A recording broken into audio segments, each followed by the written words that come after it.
What is going on, gents? It's R.P.M. here, coming into with another episode of Hockey Mask Time. Now, before I get started, let us bow our heads and recite the HMT motto, shall we? A man will only take so much disrespect, and it's only a matter of time before he finally decides today's the day. Gentlemen, I'm pretty sure a lot of you in the past, as has myself in the past, either knowingly or unknowingly dealt with a legally married woman. Yes, they are some of the quickest women to get sex from. We all know this. However, they are in fact one of the most dangerous groups of women to deal with. Like the man in this article, unfortunately found out the hard way. Now, this article was published on the 5th of June.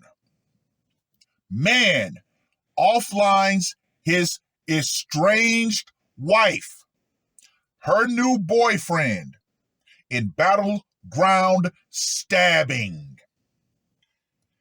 Gentlemen, we love to see in society how people love to try to use the Bible and Bible thump people for morality.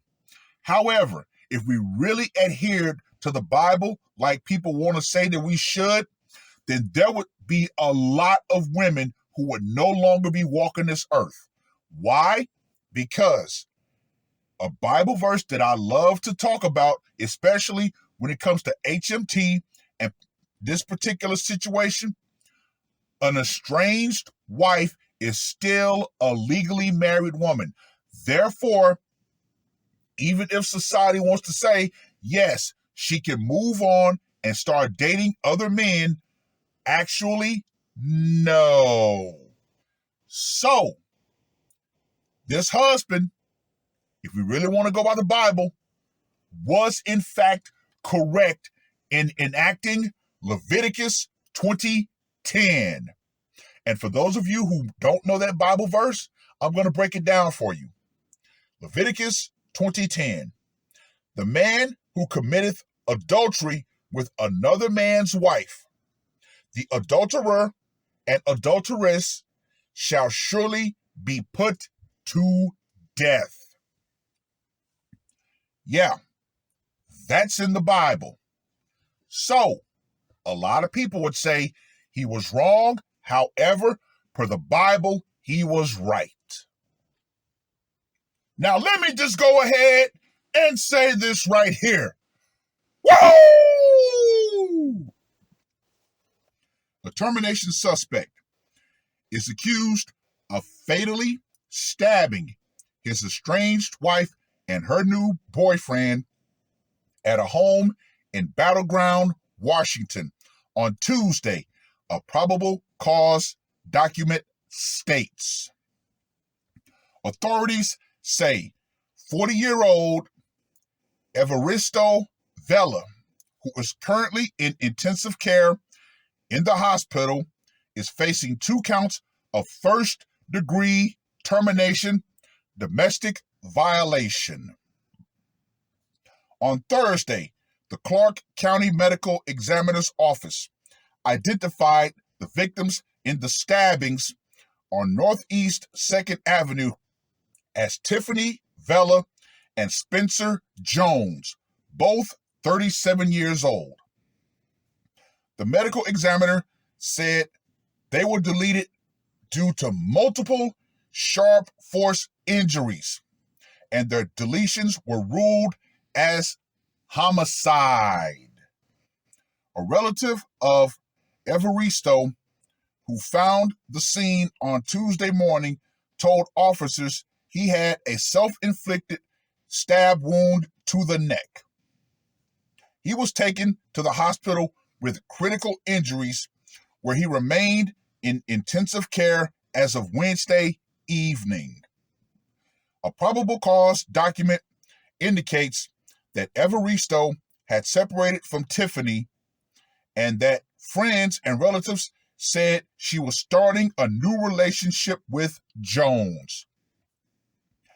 Put a major pin right there. During an interview on the day of the stabbings, Battleground Police Chief Dennis Flynn confirmed a familial relationship between two of those involved in the stabbing. Quote unquote, "It is our belief that the person who lives here, we think, has only moved in here in the last month or two," Flynn added. Investigators got a warrant to search Evaristo's Vancouver apartment and found a cutlery block that was missing a knife, saying that the style of knives matched one found at the Battleground stabbing scene. The case will now be forwarded to the Clark County Prosecuting Attorney's Office for review. The chief told KATU that this is the first homicide investigation in Battleground in 5 years. Well.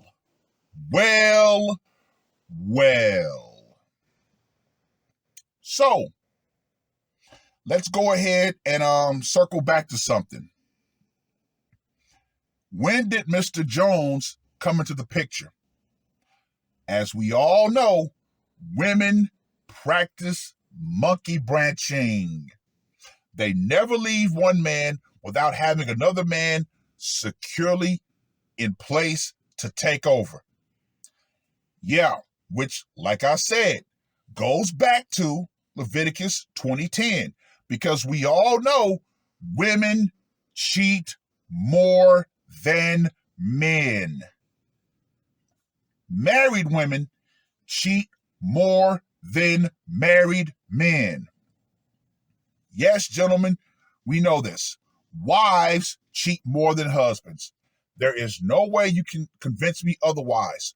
Why? Because when you have a news segment that says up to 70% of quote unquote happily married women have a back burner guy, and society does not even say that that is a bad thing, yeah. Now, where does that stem from? The old trope that when wives age out and can no longer bear children, they're replaced with younger models. However, not every man does that. But tell that to society, every married man will do that if given the opportunity. Yeah, right. No. Because generally, when we men get married, it's for the long haul.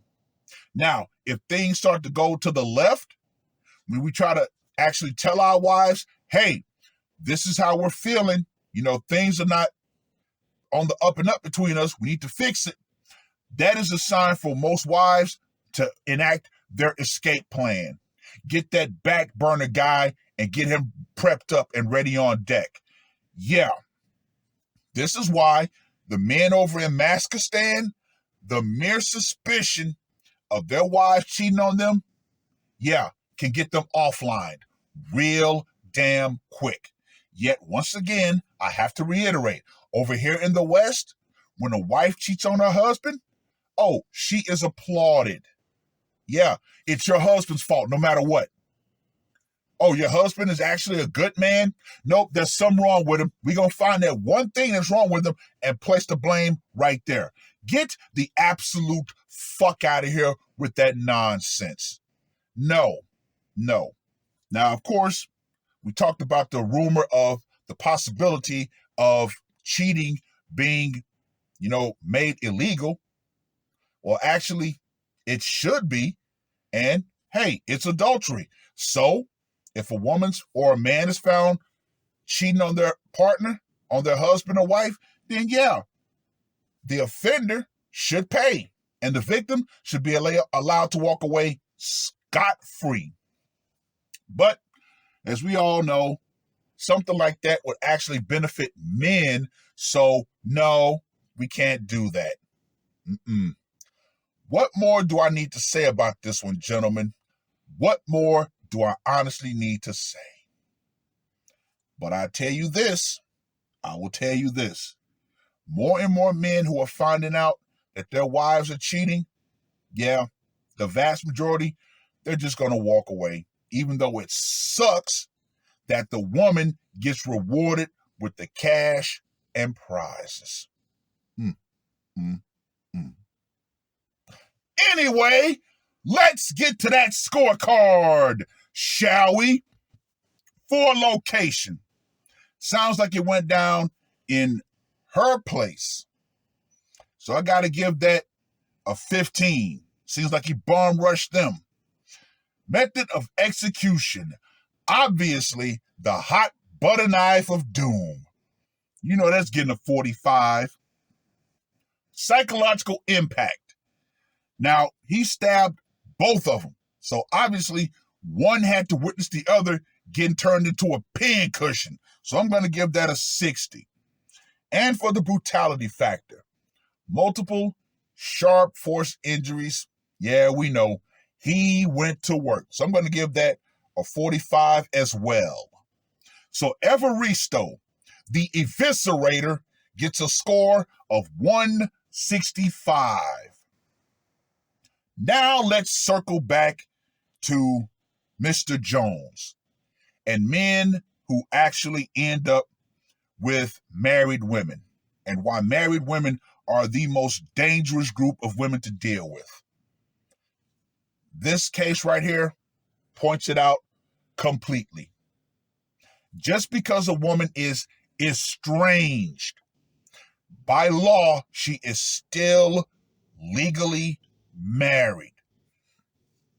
Now, if that woman has paperwork to say, yes, I am legally separated from my husband. Under the law, legal separation, yes, dating is actually allowed under that.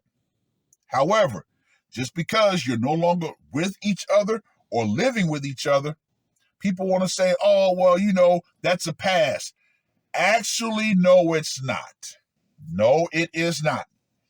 If that woman cannot produce the proper legal paperwork to say, yes, me and my husband have come to this agreement, we're going to divorce, here's our separation paperwork, gentlemen, you should not pursue that relationship. Have the wherewithal to say, look, when y'all are fully divorced, then come back. Until then, no, I can't pursue this. Because, yeah, there are a lot of men out there who are, quote unquote, estranged from their wives, but guess what? They're still those men's wives regardless.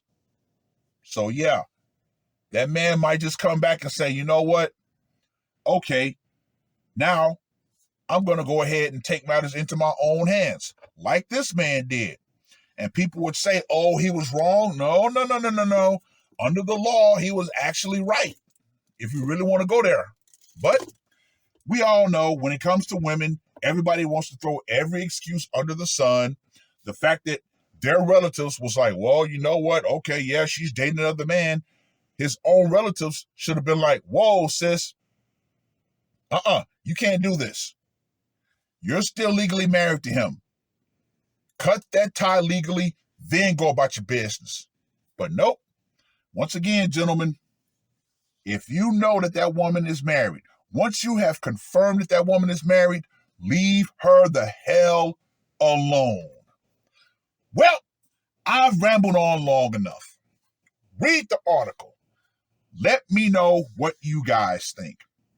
And to you wives out there who think that you're still going to have these back burner guys on deck for when things go wrong with you and your husband, but you still think you can have that man and have your husband too?